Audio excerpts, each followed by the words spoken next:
네. 새해가 되면 많은 분들이 올해는 꼭 성경 일독해야지 하고 큰 결심을 하죠.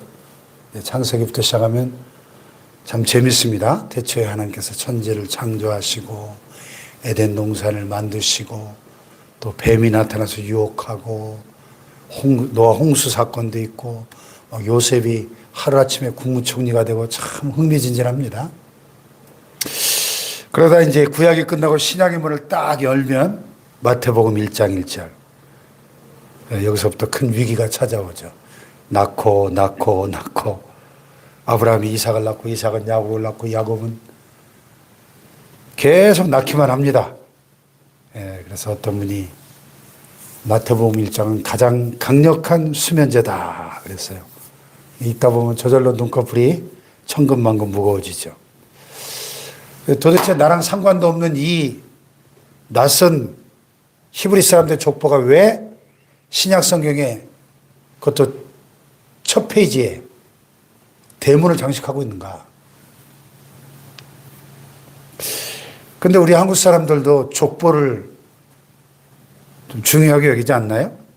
족보에는 그 집안의 뿌리와 역사가 담겨 있죠. 그래서 제가 자전거 타고 운동하러 뿌리공원을 자주 가는데 뿌리공원 가보면 거기 다리 건너서 입구에 그 족보 박물관이 있어요.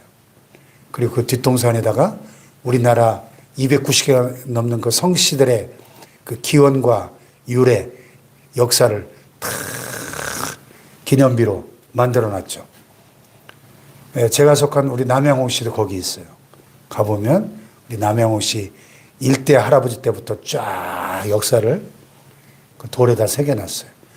저희 일대 할아버지는 고구려 말 영양왕 때 당나라의 그 왕실에 그 왕자들을 가르치는 가정교사로 왔더라고요. 가정교사. 일대 할아버지가.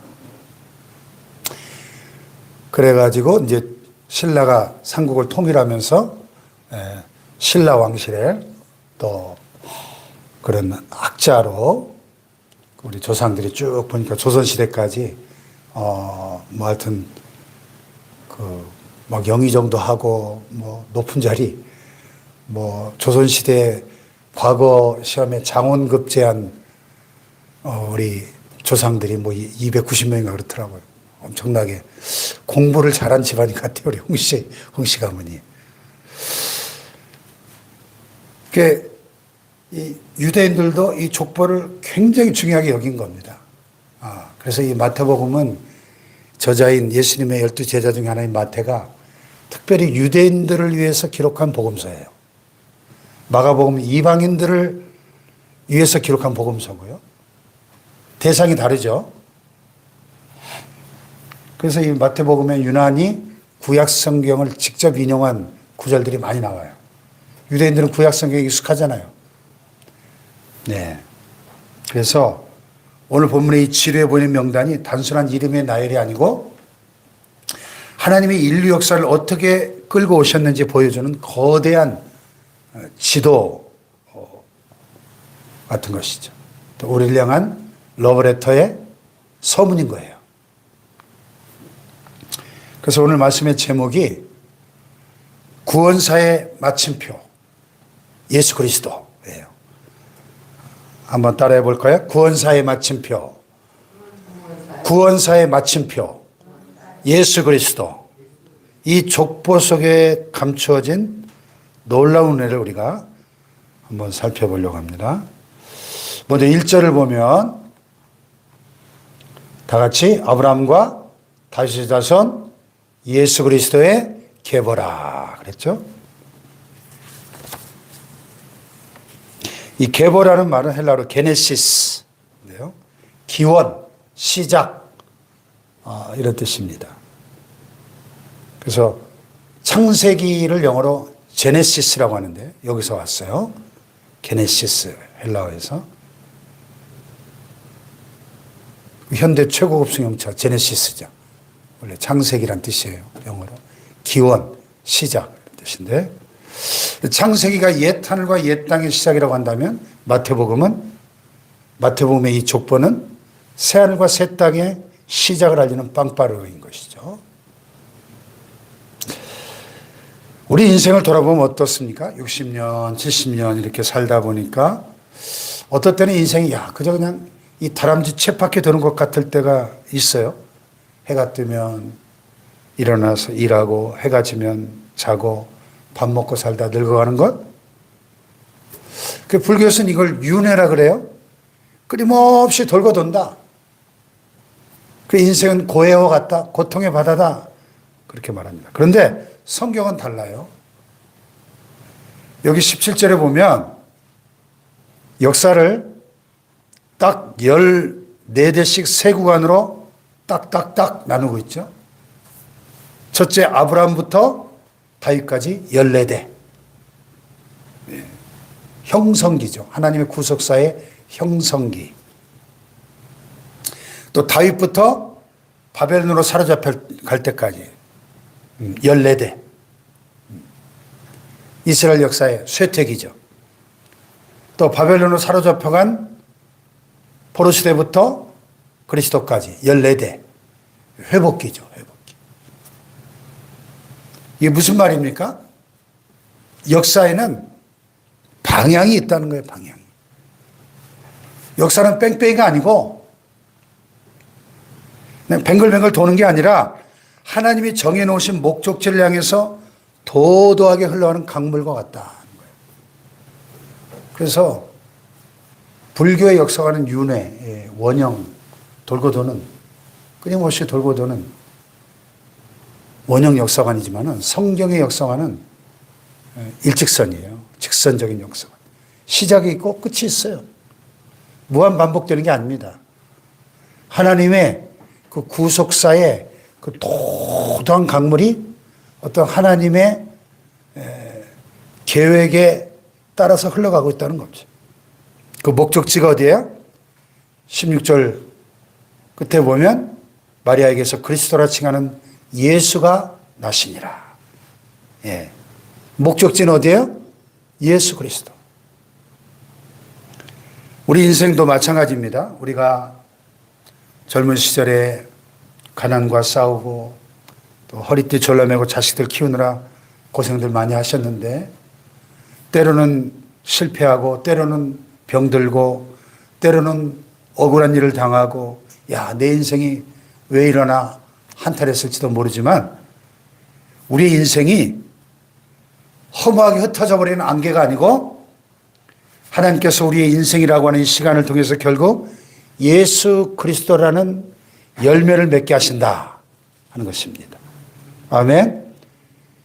여러분 우리 인생 족보의 끝에 예수님이 계시다면 그 인생은 성공한 인생인 것입니다. 아멘입니까? 네.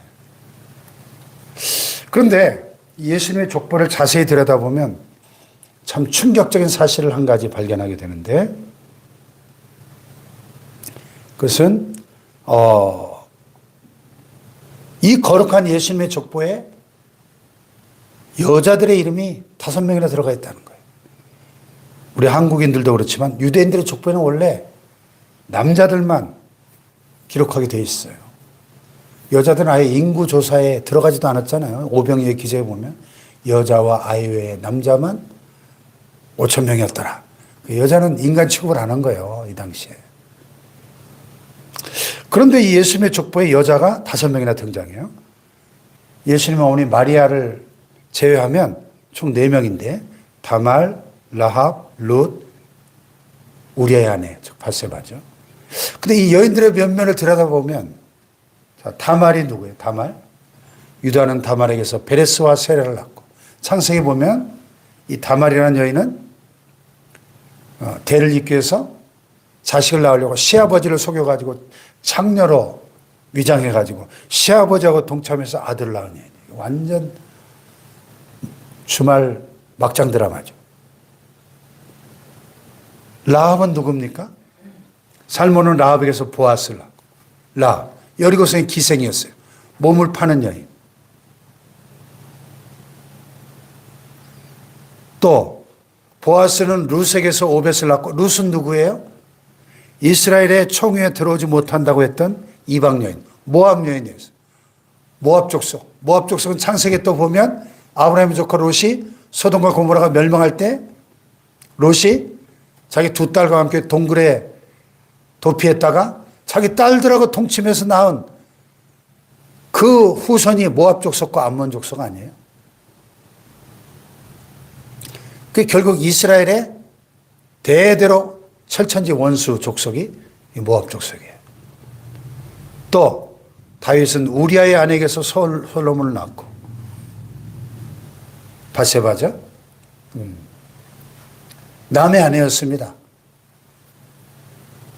다윗이 자기 충신 우리아의 아내를 빼앗아서 간음한 불륜을 저지른 그런 여인이에요. 심지어 성경은 그녀의 이름을 직접 쓰지 않고 우리아의 아내에게서라고 딱 명시해가지고 다윗의 치부를 그대로 드러내고 있는 거죠. 만약 여러분이 집안 족보를 새로 만든다면 이런 부끄러운 조상들의 이야기를 기록하시겠습니까? 싹 다 지워버리겠죠? 다 빼고 훌륭한 정성, 판서, 뿌리공원 가보세요. 이런 이야기들이 있나? 다 뭐 영의정을 했다, 무슨 판서를 했다, 뭐 좋은 것들만, 자랑스러운 것들만 잔뜩 적어놨죠. 이것이 인간의 본성인데요. 하지만 하나님은 이들을 치우지 않으셨습니다. 왜 그랬을까요? 이 찌그러지고 깨어지고 냄새나는 추한 인생들을 들여다가 왕의 족보, 메시아의 족보를 만드셨다는 사실이에요. 아멘 합시다. 이게 바로 복음이죠.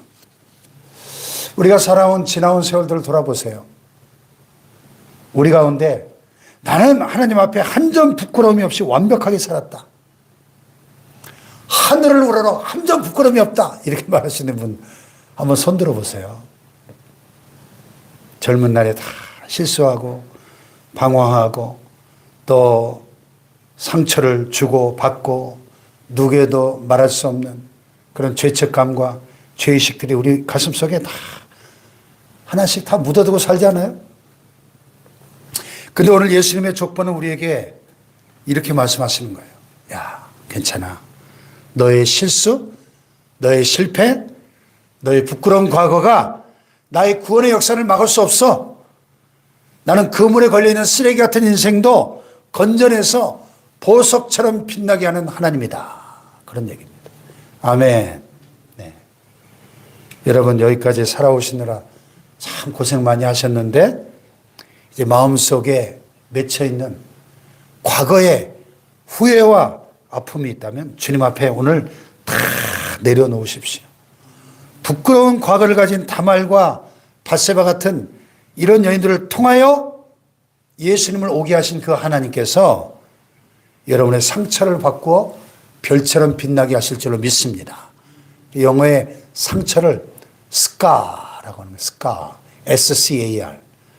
그런데 영어로 별이 star잖아요. scar. 철자 하나 차이에요. S-C-A-R, S-T-A-R. 그래서 영어에 그 워드 플레이가 있는데 하나님은 상처가 변하여 별이 되게 하신다. 스카가 변하여 스타가 되게 하신다. 이런 말이 있어요. 마지막으로 16절을 보면 자 16절을 봅시다. 시작. 야곱은 마리아의 남편 요셉을 낳았으니 마리아에게서 그리스도라 칭하는 예수가 나시니라. 갑자기 문법이 확 바뀌죠.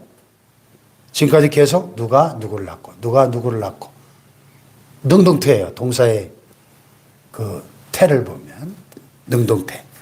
근데 예수님이 와서는 그리스도라 칭하는 예수가 나시니라. 낳은 게 아니고 예수가 나시니라. 수동태로 바뀌었죠. 인간의 힘으로 낳은 게 아니라 하나님께서 주셨다는 겁니다.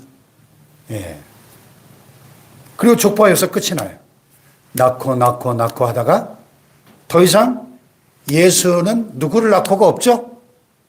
왜 그럴까요? 예수님이 완성이시기 때문에. 예수님이 마침표이기 때문입니다. 아멘. 우린 살면서 계속 쉼표를 찍잖아요. 아, 돈 조금만 더 벌면 행복하겠지. 쉼표. 자식 대학 보내면 편해지겠지. 쉼표. 손주 보면 좀 더 좋아지겠지. 쉼표. 계속 쉼표를 찍으며 끊임없이 무언가를 쫓아갑니다. 근데 그 어떤 것도 우리 인생의 진정한 맞춤표가 될 수 없다는 겁니다. 그것들은 다 지나가는 과정일 뿐입니다. 오직 예수 그리스도만이 우리 인생의 방황을 끝내고 죄의 사슬을 끊고 죽음의 공포를 멈추게 하는 영원한 마침표가 되시는 것입니다. 할렐루야. 우리가 이제 인생의 후반전을 달려가고 있는데 여러분 무엇을 남기려고 하십니까? 돈, 명예, 건물 다 놓고 가야 될 것들입니다.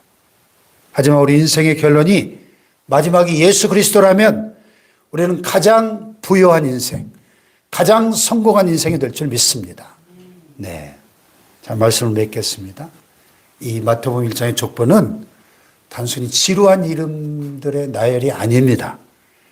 우리 인간들은 이렇게 끊임없이 실패하고 죄를 짓고 엉뚱한 길로 갔지만 하나님은 한 번도 포기하지 않으시고 그 삐뚤빼뚤한 선들을 쭉 이으셔가지고 마침내 구원자 예수 그리스도를 우리에게 보내주셨다고 하는 하나님의 신실하심, 성실하심에 대한 기록인 것입니다. 아멘. 아브라함부터 구원자 예수님까지 역사를 주관하신 그 하나님께서 지금 여러분의 남은 인생에도 붙들고 계시는 줄 믿습니다. 이번 한 주간 우리가 그렇게 기도하면 좋겠어요. 하나님, 내 인생의 족보가 험한 세월이었지만 그 끝에는 반드시 예수님의 향기가 남게 하여 주시옵소서. 그래서 여러분의 삶이 마침내 예수 그리스도라고 하는 아름다운 마침표로 완성될 수 있기를 축원합니다. 기도하십시다.